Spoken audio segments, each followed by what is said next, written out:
শ্ৰম সংহিতা আইন বাতিলৰ দাবীত ৰাজ্যজুৰি শ্ৰমিক সংগঠনৰ প্ৰতিবাদ বহুকেইটা শ্ৰমিক সংগঠনে গ্ৰহণ কৰিছে প্ৰতিবাদী কাৰ্যসূচী মহানগৰীৰ শ্ৰম আয়ুক্ত কাৰ্যালয়ৰ সন্মুখতো উত্তাল প্ৰতিবাদ একাধিক শ্ৰমিক সংগঠনৰ ইফালে বঙাইগাঁও তেল শোধনাগাৰৰ সমীপতো প্ৰতিবাদ সাব্যস্ত কৰিছে শ্ৰমিক সংগঠনসমূহে শ্ৰম সংহিতা আইন শীঘ্ৰে বাতিল কৰাৰ দাবী প্ৰতিবাদকাৰী সংগঠনসমূহৰ আৰু এই মুহূৰ্তত আমি পোনপটীয়া সম্প্ৰচাৰত সংযুক্ত হৈছো বঙাইগাঁৱৰ পৰা আমাৰ সৈতে জয়ন্ত দেৱনাথ সংযুক্ত হৈছে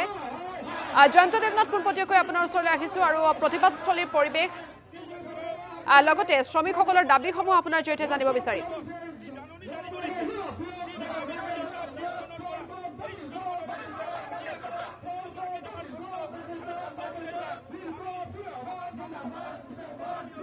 আমি দৰ্শকসকলক এই মুহূৰ্তত জনাইছোঁ যে আজি শ্ৰমিক সংগঠনসমূহে প্ৰতিবাদ সাব্যস্ত কৰিছে সমগ্ৰ ৰাজ্যজুৰি শ্ৰম সংহিতা আইন বাতিলৰ দাবীত শ্ৰমিক সংগঠনৰ আজি এই প্ৰতিবাদী কাৰ্যসূচী মহানগৰীৰ সমান্তৰালকৈ ৰাজ্যৰ বিভিন্ন প্ৰান্তত আজি শ্ৰমিক সংগঠনসমূহে এনেধৰণে প্ৰতিবাদী কাৰ্যসূচী ৰূপায়ণ কৰিছে মহানগৰীৰ শ্ৰম আয়ুক্ত কাৰ্যালয়ৰ সন্মুখতো একাধিক শ্ৰমিক সংগঠনৰ প্ৰতিবাদী কাৰ্যসূচী সমান্তৰালকৈ বঙাইগাঁও শোধনাগাৰৰ সন্মুখতো এনেধৰণে প্ৰতিবাদ সাব্যস্ত কৰিছে শ্ৰমিকে আমি পোনপটীয়া সম্প্ৰচাৰত সংযুক্ত হৈছোঁ পুনৰবাৰ বঙাইগাঁৱৰ পৰা জয়ন্ত দেৱনাথ আমাৰ সৈতে আছে জয়ন্ত দেৱনাথ প্ৰতিবাদস্থলীৰ পৰিৱেশ আপোনাৰ জৰিয়তে চাব বিচাৰিম লগতে শ্ৰমিকসকলৰ যিসমূহ দাবী আছে সেই দাবীসমূহৰ বিষয়ে জানিব বিচাৰিম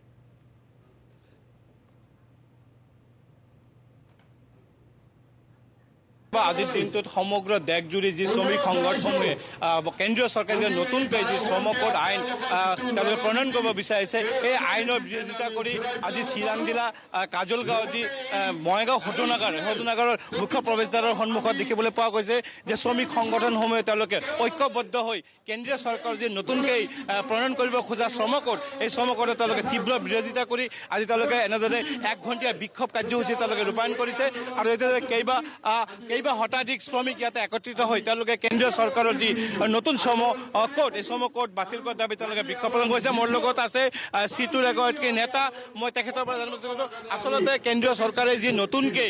শ্ৰম কোড প্ৰণয়ন কৰিব বিচাৰিছে এইটো কিয় বাতিল কৰিব বিচাৰিছে এই আইন আচলতে প্ৰণয়ন হ'লে আৰু শ্ৰমিকসকলৰ কি ধৰণৰ অধিকাৰৰ পৰা আপোনালোকে বঞ্চিত হ'ব বুলি ভাবে আজি চাওক যি ধৰণৰ আমাৰ 29খন আইন যি ধৰণৰ আমাৰ 1926 চনৰ আমাৰ ইউনিয়ন কৰাৰ যি ৰাইট যি নাকি আমাৰ এতিয়া বৰ্তমানলৈকে 20 জন মানুহ কাম কৰিলে আমাৰ লেবাৰ লাইচেন্স কৰাৰ দৰকাৰ এতিয়া যিখন এই নতুন আইন হ'ব এই আইনখনত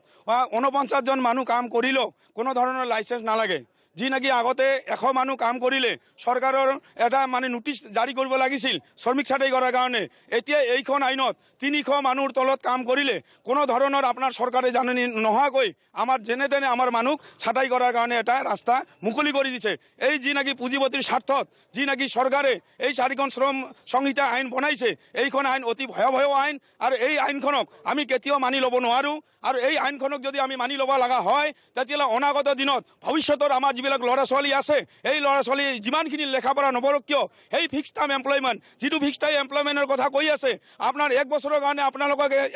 এপাৰ্টমেণ্ট দিব আপোনালোকৰ কাম শেষ আপোনালোকৰ তাৰে পৰা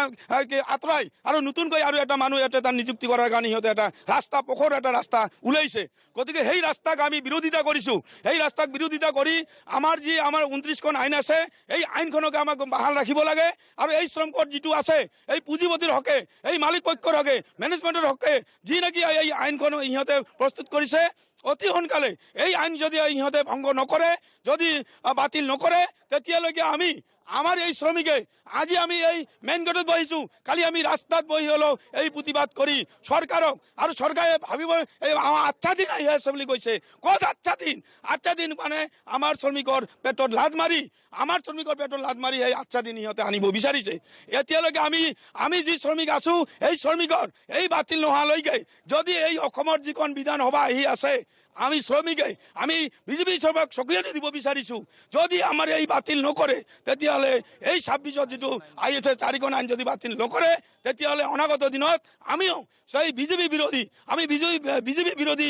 ঢৌ তুলি বিজেপি বিৰোধী কি কৰি আমি বিজেপি চৰকাৰক উৎখাত কৰাৰ কাৰণে শ্ৰমিক ঐক্য একতা হৈ আমি এই বিজেপি চৰকাৰখনক হাতৰ কাৰণে আমি প্ৰস্তুতি হাতত ল'ম শ্ৰম কোডৰ কাৰণে বঙাইগাঁও শোধনাগাৰত কি ধৰণৰ সমস্যা সৃষ্টি হ'ব পাৰে আজি চাওক এই শ্ৰম কোডখন লাগু নোহোৱাতে আজি আমাৰ 30 জন মানুহ এতিয়ালৈকে আমি নিযুক্তি কৰিব পৰা নাই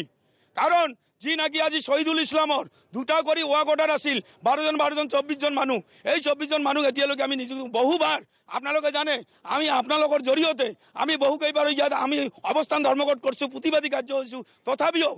মেনেজমেণ্টৰ কাণ